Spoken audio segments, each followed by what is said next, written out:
Thank you, Concordia. Seeing as this is my last leader's question, Taoiseach, I want to ask you about something that's very important to me and I've worked on for many years. It's in relation to women's health. I want to first acknowledge Vicky Phelan and wish her the very best. I hope everyone shares that with me today. Wish her the very best on the floor of the Dáil, Concordia. I also want to acknowledge and thank Lorraine Walsh, Stephen Teep and John Wall for their support and the work that we've done over the last number of years. They certainly have had the biggest impact on me politically, more so than probably anyone else. It's 4 years since Vicky won her High Court case in April 2018, when she bravely refused to sign a non-disclosure agreement, and we all know what happened as regards cervical check as a result of that, and huge progress has been made, and I want to acknowledge that. But we do need to move on in relation to a range of issues, Taoiseach, in relation to a review of legislation on abortion, to look at policy and the real problems, the lack of access for women, safe access zones. We also need to look at the whole issue in relation to the National Maternity Hospital to make sure it's publicly owned and controlled. I don't think anything else is publicly acceptable. And the tribunal that was set up in 2020 for cervical check, simply as you know at the time I said, was not acceptable. And now we know, I predicted there would be over 200 cases going to the High Court. There's now over 300. And there's only 19 claims that it has received to date.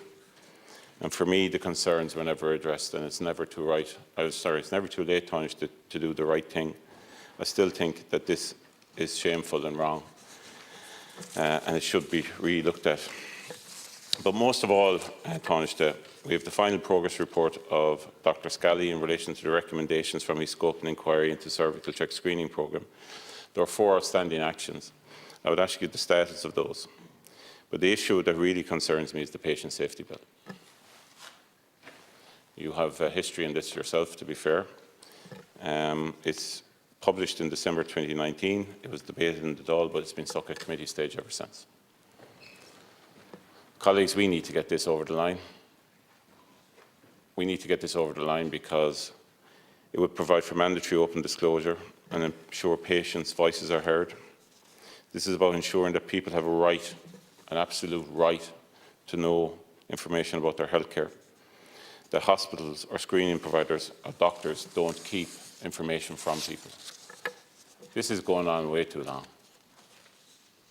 And I would ask for Vicky and for everyone else that we address this ASAP and finally get it over the line. It's a dear request from me. I want to see this over the line. It's a big component of the recommendations from Scally.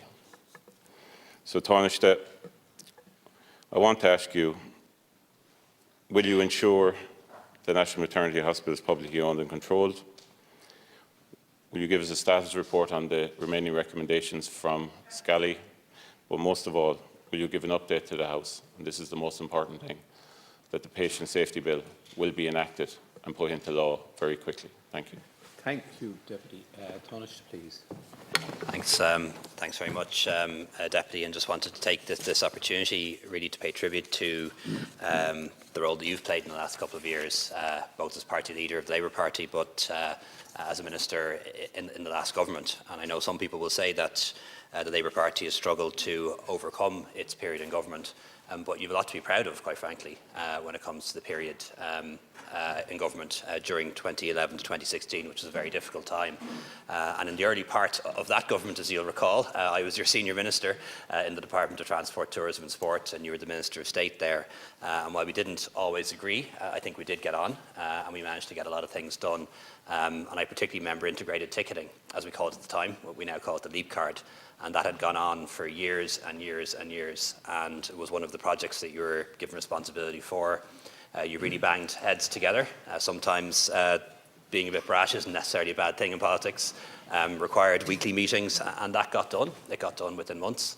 Another area that you had responsibility for was the issue of taxis, which was very difficult and one that people kind of ran away from. and you managed to make some very important reforms there that were both good for passengers and consumers, but also for people who drive taxis as well. And I just wanted to recognise that on this occasion, because they may seem like small things, but they were things that didn't get fixed for a very long time, and they did, because by and large you are the kind of politician that does get things done. And I know in recent years you've taken a particular interest in issues around women's health, whether it was the 8th Amendment or cervical check, and I know you've been a very strong advocate for Vicky Phelan and for a number of women who were affected by that debacle. And I've seen their social media messages today, which have been very complimentary of you. In relation to the Scally report, significant progress has been made in implementing the recommendations from the Scally report. The latest progress report was published by the Department of Health just yesterday, and it shows that as of the end of 2021, just 4 out of the 170 actions remain to be completed. And the Minister for Health has asked Dr Scally to conduct a review, a final progress review of the implementation plan, and that's now underway. One of the things that really is of real importance, and you mentioned this in your contribution, is the Patient Safety, Notifiable Patient Safety Incidents Bill 2019, and that includes the mandatory requirement for open disclosure where a serious incident occurs. This bill will also bring private hospitals within the remit of the Health Act, and also contains provisions to protect clinical audit. So this bill was introduced into Dáil Éireann on the 12th of December 2019.